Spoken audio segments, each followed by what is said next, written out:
It is said that wars are only won upon the anvil of honor. Others believe victory requires strategy and a mastery of power. War is deception. A game played best from the shadows. Only strength and raw power can assure total dominance.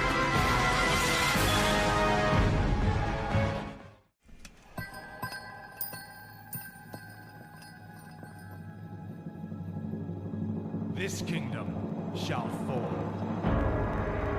and from the ashes shall arise a new order that will shake the very foundations of the world. I'm looking forward to this one. The redesign of the God tier heroes, and of course we have Deathwing, the first one, which is the weakest of all of them. Oh, poor guy, I would love to see him get some love. Now Tharion is my favorite dragon of the aspects, I have to say that. So we're gonna read this. The current issue with the God tier heroes is that they are able to deal high amounts of damage in a short period of time and retreat easily. In the thread discussion about the God tier heroes, which is the link there, it was clearly stated that no one likes how they work as for now, and they should be remade. Our proposition is to create the God tier heroes that are powerful on their own, but they reach their full destruction potential when utilized with armies. The hero can withstand some time alone, but won't deal high amounts of damage to opponents alone. This is how it works now. We do know that we're struggling with redoing the whole God tier heroes. However, they need to be more unique. As for now, some of them are rather dull and boring without any unique skills. The amount of work needed to do that is quite big, but they are the God tier heroes. They deserve the time spent on their overhaul. The abilities proposed here can be added to the game with little space taken. This won't cause lags because they will be added to a trigger that already exists in the map. They will also need to be tested in the game to find the correct numbers in the damage/buff modifications. We need to make sure that we won't end up in disbalancing the game even more. So of course, as we can see on the picture, Deathwing is the first one, so I'm looking forward to this thing. Deathwing's current issue is his permanent flying form. It is what made him unique as a God tier hero. However, it caused a lot of problems. Deathwing should be easily caught. Deathwing could be easily caught by flying units, and it was almost impossible to catch him with ground units. We are suggesting a solution to this problem. Deathwing is a ground hero now, however he can use his mana to change into a flying form. In the flying form, his mana diminishes upon reaching 0. Deathwing will have to land. In his ground form, his mana regeneration armor is increased. His auto attacks lose burning oil affected in both forms. His ability should change into the ones that won't deal great amount of damage instantly, but as the time goes, his power and efforts grow. His powers and effect on the battle increases. This makes Deathwing strong solo hero in the battlefield, but his true potential and power shows up when utilized with an army. So making Deathwing a ground hero, but has more armor and stats. Yeah. Get the flying away. He's dying all the time to this. It is so insanely annoying to see him die all the time. It's such a shame. He's such a badass hero and he deserves more. Of course, having the option to fly is not bad at all, but of course he, it drains his mana and makes him, more exposed, which is it is a danger with flying. So I guess it should be like that. It should be a danger with it. Now, here's the suggestion they have with the abilities. So basically, corruption. Deathwing corrupts blood of his foes, dealing damage over time based on acid bomb. No armor reduction, just dot. If the units die while under the effect of corruption, a corrupted blood unit will spawn. Okay. His stats will be low, no damage at all, 300 to 400 AP, dispellable, timed lifetime. Unit will have autocast Blood Boil debuff on nearby enemy units. Cripple autocast. Ooh. Now, okay, so if there might be somebody who didn't get this, but I'm just gonna explain it one more time. So basically, Deathwing will corrupt the blood of his foes, which is an acid bomb, which when the units die with this effect on them, a corrupted blood will spawn. And this thing will be dispellable and will be able to do no damage at all, but will be able to cast a cripple on autocast, which of course is rather painful. It will cripple your army pretty good. So I like that spell a lot. It also, you know, it resembles Deathwing a bit with all the corruption and all that. Sinastra's Experiment summons 2 dragon spawn and 2 flying units. The dragon spawn will serve as a frontline unit with high HP, magic resistant, decreased incoming magic damage, and weak splash damage. The flying dragons will have the same stats as the Twilight dragons. Okay, so the summon's a little bit more modificated. Hatred Scream increases nearby allied units' damage and increases opponent's damage. Nice, this makes, you know, he's more dangerous with the army. Optional, if Deathwing stays permanent flying, Dragon Scale increases armor, magical resistance, and negative armor for enemies. However, changes movement speed from fast to slow, possibly very slow. So so Hatred Scream if he's ground, of course that would be pretty cool.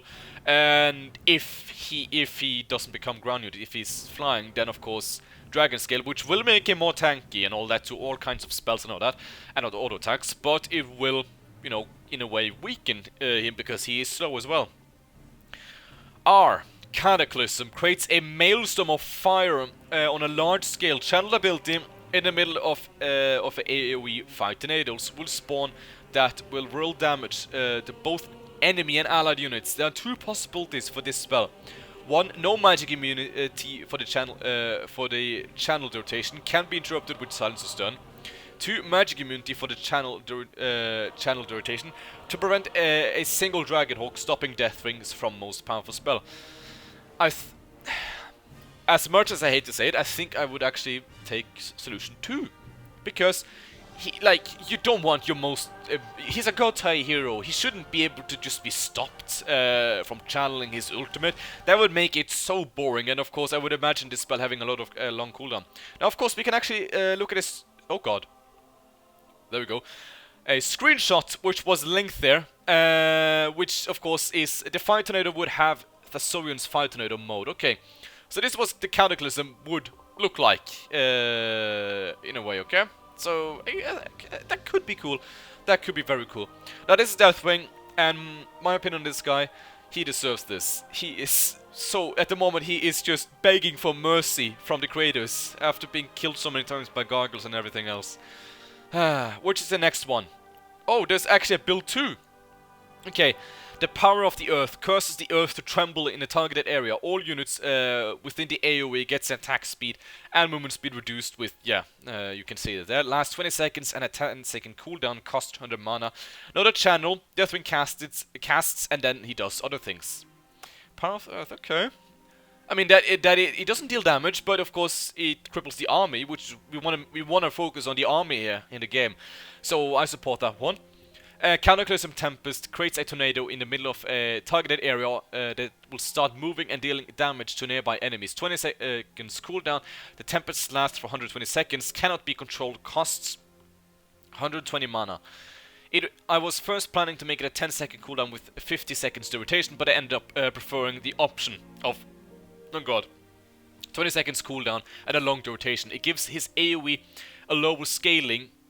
Oh god, lower scaling through time, but can potentially create a real cataclysm. The armies will need to change their location if too much of tornadoes stay close.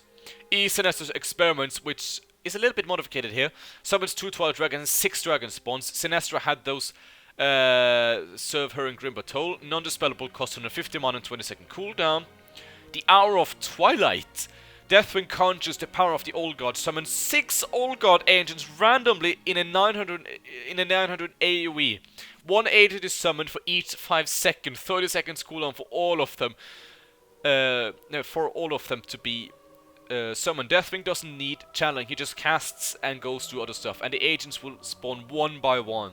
These agents cannot train units, but can create tentacles like normal Old Gods agents. Oh god, that would be so cool actually, just to see the Hour of Twilight, just random Old Gods appearing out of nowhere. Tentacles and everywhere attacking. And of course, can't summon units. I like it. The build 2 is very cool as well, and the build 1. I like them both, but I might say I prefer the build 1.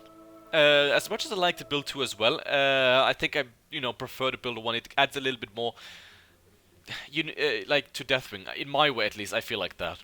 Now I believe we can move on to the next one. I can already see who it is, which is Ragnaros, the Fire Lord. Ragnaros' issue is the heavy number of AoE damage abilities. They, along with Dagran and Thasurians, are faction that has the biggest amount of AoE damage abilities, allowing them to spawn the shit out of it. Ragnaros should inspire his troops while he's strong on his own. His biggest potential comes out with utilizing with the army. Hold on, I need to take a quick drink here. So, passive, Molten Seed. Ragnaros' basic attacks implements Molten Seed in his opponents. Once the unit dies, it explodes dealing AoE damage. Replaces his auto attack burning oil effects. That sounds pretty cool, and somebody's writing to me on Skype. I can already guess, but if that person writes again, I will have to stop the video. That's a passive, and that works like Incinerate, I think it is. I think that's a bit better than burning oil ability. As much as that is dangerous, it is too much AoE for one guy. Volcano ability, basic Warcraft 3 Fire Lord ultimate, needs channeling, damage both opponents and allied, decreasing their armor and melt armor debuff. Now that's of course a daring ability to use. You could end up screwing yourself over, or you could, win. You summon magma golems and 2 lava spawns. Magma golems are great tanks, high HP and armor, immolate aura and taunt ability. Dark Iron lacks frontline units could get a great use of them. Well of Rage. Summons a firewall for 60 seconds. Can be destroyed, cooldown 30 seconds. That enhances nearby allied units' attack and movement speed. And spawns rage minions every 5 seconds. Their life duration is 15 seconds. Can be easily dispelled. Ranged units rather low damage. Those rage minions have a passive called Raging Fire that stacks on enemy units. If an opponent unit gets X stacks of the debuff, the Raging Fire takes control over the unit, turning it to Raging Fire unit controlled by a neutral hostile faction. Gold income will be reduced for 1 for killing that unit. Oh, that's very unique, and it sounds very cool. That actually sounds pretty cool and could be deadly as well if the stacks gets up. Of course, you need to dispel it as fast as possible. Yeah, I like that. I like that. Ultimate Wrath of Ragnaros summons a firestorm in a targeted area. This will be a fire tornado with auto-cast Lotus Swarm. Oh god. The Lotus Swarm will have the modern fire missiles and will have the immolation aura. The fire tornado will be invulnerable and a very slow unit. This allows the opponents to either run away or go into Ragnaros to interrupt him. He has to channel the spell, of course, and there's 2 possibles for that. Of course, there we have the no magic immunity and the magic immunity, and I might actually say no magic immunity because okay, look at the picture. Look at that. Don't tell me that doesn't look deadly. It doesn't look deadly at all. Oh god. Oh god. I'm actually a bit unsure how I would actually do that. I'm gonna say nothing at the moment, okay? But there's a build 2, of course, which we're gonna go and take a look. Oh, there's a build 3. These guys are not kidding around. I have to split this video up into the Demi heroes and the Gontai heroes. Build 2, Ragnaros gets a basic spell that summons a volcano, 100 mana and 20 second cooldown, 1000 HP, 5 fortified armor, lasts 90 seconds. Okay. I guess that's cool. We know how that works. Q Magma Seeds, a dot. DPS for, like we see the damage, DPS, let's say 20 DPS for 10 seconds on an 400 AoE. Any unit that dies under this effect is turned into lava spawn. When used on a volcano, it turns. Oh, wait. Any unit that dies under its effect turns into a lava spawn. When used on a volcano, it gains a pocket factor ability that creates stronger and scarier lava spawns. 2 of them are created instantly when the spell is used on a volcano. So you can use the magma scenes on a volcano. I'm a bit confused, but I'm gonna keep going. Turn the heat on. Hurls a fiery bomb that causes a dot and reduces the armor of all units caught in the AoE. when used on a volcano, 2 options. It becomes super active, increased attack speed. Wait, two options. It becomes super active, increased attack speed, and then there's no more. Okay, so I see. Most of these abilities rely on me putting out a volcano, then either use the spells on it to link to create a chain to another spell. Soul Burn based on Doom, which means that it isn't a spell but lasts forever on normal units and lasts, you see the second stair on heroes. Optionally, it spawns a lava spawn when the unit dies. Its strength depends on the level. If used on a volcano, it explodes, soul draining all units within 400 range. Oh wow! Cataclysm, which is his R, 6 volcano. A buffed version of the current fissure. The volcano spawns progressively. So there isn't 6 volcanoes at once. God damn it! I think I'm gonna guess it's Calderon or it's Daniel. We're just gonna finish Ragnaros. And what I think about this relies much on him using this volcano to create a link between his spells. God damn. And bloody hell, it was Daniel, of course, who called me. Okay, I was saying, this build 2 relies much on his volcano, which is very interesting. It's a new aspect I haven't seen before, and I think could be very cool to experiment with and use. It would be fun. So I think I like to build 2 a little bit more. I think it's fun. You can create chains between like the volcano and all that. Build 3, Fissure, the same as now, but it has 3-second casting time, easy to change, would balance it out. Soul Burn, single target dot, silence with which damages nearby units, affects the one unit, but the units around takes damage only, not the spell itself. Summon Fire Elemental, same as now, but maybe make them melee and more durable. Influging Flames needs to be similar to the current one, but less effective. Of the 3 builds of Ragnaros, I have to say, I like the build 2 one. I like the one as well, but 2 seems a bit more unique, and I haven't seen this before. I want to try it out. It sounds, oh god, fun. So, that's my opinion on that. Now, let's move on. Okay, I'm gonna guess it is Kil'jaeden. Kil'jaeden's greatest problem is his current ultimate that allows him to almost annihilate an entire army within seconds. Same with his demonic breath that allows him to deal great amounts of damage in a short period of time. That's why we're suggesting to change his abilities to prevent from instant army-eating abilities, to encourage people to use the hero in additional units, to give him a role of a leader and a powerful sorcerer. So the build 1 is a passive Finger of Pain Red Chain Lightning ability that can be cast both on units and buildings. Infernal Rain, just like the previous one, summons 4 Infernal Golems on a large area. Their life, duration/cooldown of spell is reduced by half. The Infernals would have a debuff or that decreases nearby opponents' units and attack and movement speed. God damn it, I can speak now. Mass Mind Root. Oh god. AoE Mind Root that drains 300 mana over 15 seconds on a medium area. Oh god. That sounds awesome.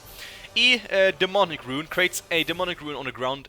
Demon units gets enraged while nearby the rune, getting the damage increased by X. Enemy units under the buff of the rune will have their armor reduced. Oh. Fancy, actually. Demonic Nightmare. Kil'jaeden begins to channel a demonic spell that summons demons on and the darkest fears of his opponents. This spell would summon a demon unit with no collision size for each enemy caught in the range of the spell. These demons can't attack heroes. The demons summon would be invulnerable and their life duration would be a limit. If Kil'jaeden stops channeling, all of the demons disappear. Gives tactical use of the spell, allowing the units to aim the catapults or other important units of opponent. I just need to find where it was. There are 2 possibilities with the no magic immunity and magic immunity and no magic immunity and magic immunity. Build 1. I like that they wanted to change the Infernals a bit, so they aren't the same as the ones you can create. These have a debuff to the enemy, which makes it a little bit more better. The Mass Mind Root it drains mana over 15 seconds in a medium area. That can be devastating, especially like to Dalaran or something. They can just drain the mana of the casters, or maybe the Horde if they focus on like casters and all that. The Demonic Rune makes the army a bit more cooler as well, you know, get enraged and deal X amount of damage. And of course, enemies affected with the Demonic Rune gets their armor reduced. And the Demonic Nightmares, that is very unique and sounds very cool at the same time. You know, of course, it can summon some powerful units that can target heroes, but can target down other important stuff like catapults or casters and such. And of course, these would instantly disappear as soon as Kil'jaeden stops channeling, which gives him time. Like the heroes could start aiming Kil'jaeden and he will be forced to stop maybe, and then these creatures will be gone. And of course, the amount of units depending on how many is selected in the area, which gives, of course, a more tactical use. For that spell, I would put no magic immunity. Kil'jaeden should be able to be stopped, not too hard with this spell, since it could be very dangerous and devastating. So the first build I like, and let's move on to build 2. And he doesn't have build 3 like Ragnaros, but you can also see who's the next one, which is pretty obvious. Infernal range, just like the previous one. Yeah, it's a complete same one. Mass Mind Root, AoE Mind Root, yeah, the same one. Demonic Rune creates a static summon that has a reverse Unholy Aura, slows and damages. Okay. Reality Tear creates 3 tears in reality that will in space model of the things with the Nathrezim Elite Summon. Oh, you know what he speaks of. I don't know what the name of the spell is at the moment. The tears have summoned armor, 1000 HP and 50% magic resistance, and they will have splash damage similar to the Frostworms. When a tear attacks 3 times, it multiplies itself. Lasts 20 seconds as a 100 second cooldown. Ooh. Oh wow, my. Now I have to say, I think I like there are of course very much similarities in the first and second with 2 of the spells, but I actually like the build 1. It makes more use, you know, the Demonic Rune makes the army better and all that, and it also gives a negative thing to the enemy army. The Demonic Nightmare sounds really cool and could just be amazing. I don't know if the passive Finger of Pain is on the build 2. It doesn't say so, but maybe it is. And of course the Infernal Rain is just cool, you know. Of course it is wonderful just to see Infernals rain down from the sky, and these Infernals are a little bit different to the ones we are used to. So on Kil'jaeden I would go for build 1 if I were to choose. Ooh, this is gonna be scary. I love this guy. Let's see what he has. Now it's time for the last but not least important hero, the Lich King. It's the most troublesome god tie hero in the game in our opinion as of now. The amount of levels Arthas gain from events allows him to summon Lich King rather easily, and what's worse, he summons him on level 15. That means a boss with full abilities, unlike other god tie heroes who have to choose from some abilities over others instead of having them all on level 4. However, that's not the greatest problem with him. The fact that he's a melee god tie hero, his hero required melee god tie hero required and increased survival skills on him. Oh god. He was buffed so much that he's almost unkillable with his abilities. The large AoE cleave, 100% life steal, 100%! Oh my god, I didn't know it was that much. And a death call that heals for 900 HP with 10-second cooldown and makes him an unskillable beast. That's why we are proposing a drastic change to him. He's no longer a late game event, but in a mid game event. He can merge with Ner'zhul at level 10. He no longer gains a level upon restoring the Frozen Throne, only from Ner'zhul's gift and capturing Lordaeron Palace. He loses his cleave, all of it, and he keeps 50% of the lifesteal and his old death coil. He pretty much becomes a semi-god tier hero now. However, the semi-god tier hero can become a grand tier hero if he can feed Frostmourne enough souls. For each one of the souls he gathered, For each one of the souls he gathered, gives him one in each attribute to the Lich King. This means that he can get 9 damage plus 250 HP plus 120 mana and 10 attack speed for each 10th unit he kills. The maximum of souls stored is 100, once again reminding that the numbers will need a balancing if the idea is approved. Yet, yes, that means Lich King finally gets an event to feed Frostmourne with souls of his opponents. The players want to be able to abuse this. If a Scourge ally analyzes him to keep sending ghouls to feed him, it won't give him the souls. If the Lich King's HP falls under 10%, he will be teleported where the throne was and will start regenerating his HP. He will be he will be stunned for X rotation each time this happens. The Lich King loses all of his souls. When killed inside Icecrown, he dies for good. Oh god. Before we go on the build, I just want to comment on what was just said here. The event with the feed to get feed Frostmourne with souls, just excellent. Making him a semi God tier hero and has the possibility to become a God tier, just excellent as well. And of course, every time he goes under 10%, he will get teleported where the throne was, which, wow. And of course, in this process, he will lose all his souls, becoming, you know, a little bit weaker again. But he will be very hard to kill unless they take the fight to the Icecrown itself. And this kind of gets like this, like my memories flash back now with, you must kill him at the place where he first merged with Ner'zhul, atop the spire at the Frozen Throne itself, which makes it even more epic in my mind, that you have to kill him where he was created. So that is kind of cool as well. Now let's go on to the builds. How many builds does he have? He has 2 builds, okay. I'm just going to scroll a bit up, we're not going to look at build 1. A nerfed version of Deathwing that heals for 600 with 20-second cooldown. Passive ability doesn't level up. Okay, so basically an extra ability. Animated death. Animates 5 corpses, costs 150 mana and has a 10-second cooldown. Animates an additional corpse for each 5 soul the Lich King has. Oh, so some of the abilities will be affected on souls as well. Corpse reinforcements. Using his necromantic power, the Lich King makes all undead units around him stronger, giving them 2 to 4, 6 power, armor and more damage. Last 10 seconds has a 20 seconds cooldown and costs 120 mana. So a roar. Cursed spirits, just like the current version of the Lotus Swarm. However, each spirit that hits his opponent will infect it. Okay. Upon death, they will transform into zombie, like the unit that will cast the haunt ability on an enemy unit. It's a debuff that decreases the damage output by 35%. Model of spirit will be changed from Frozen Breath to Sylvanas spirits with dark color.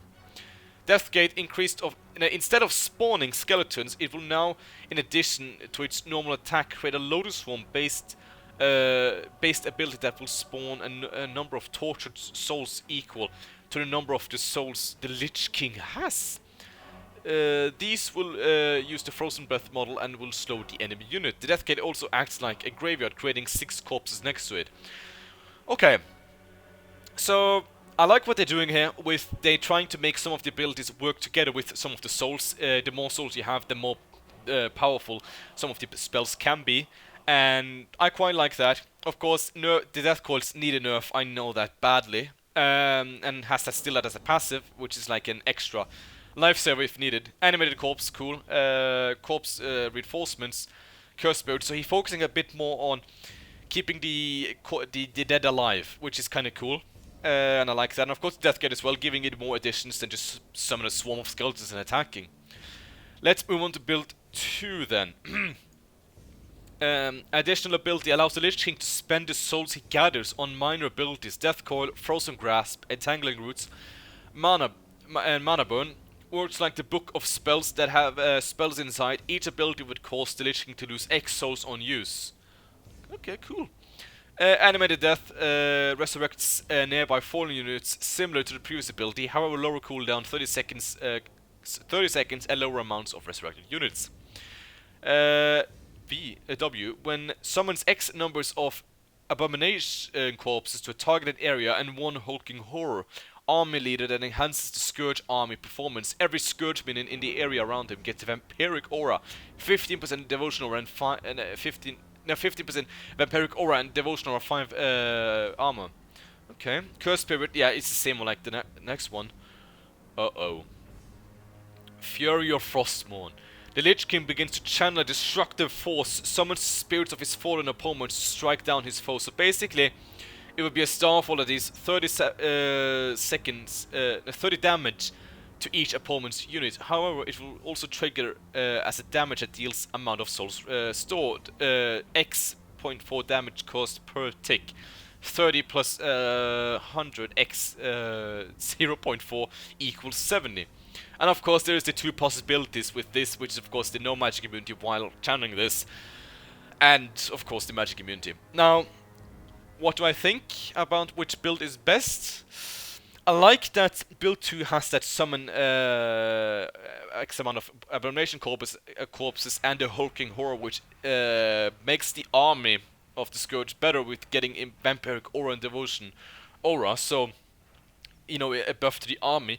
The first build of course has the roar, which is pretty good as well, makes the units around him stronger, the undead ones. Oh god. I like with the build 2 that you can spend the souls if you want on minor abilities, which can of course be pretty good. But I have to say, I think I kinda like build 1. In build 1 he doesn't depend too much on the souls. Not too much, but he still depends a little bit on them. In build 2 his ultimate relies a little bit on his souls as well. Well, actually build 2 actually relies less on the souls, actually, if I remember right here. Let me see, yeah. Of course, but the ultimate, but I like the Fear of Frostborn sounds pretty cool, but that it needs souls can be pretty, you know, sad as well. Or actually, oh god, I'm just talking rubbish now. Both are good, okay? Both are good. I like them both. I like that Lich King can capture souls, and that plays a part of in his spells, okay? That's what I'm gonna say. Now, these are the God Tie heroes and the semi-heroes. That's what we have now, and please go to the game run and comment and think, or in the comments down below, so maybe Illusion or Cynical and the others can see for themselves. So thank you so much for watching. This is a long video, and until next time guys, bye bye.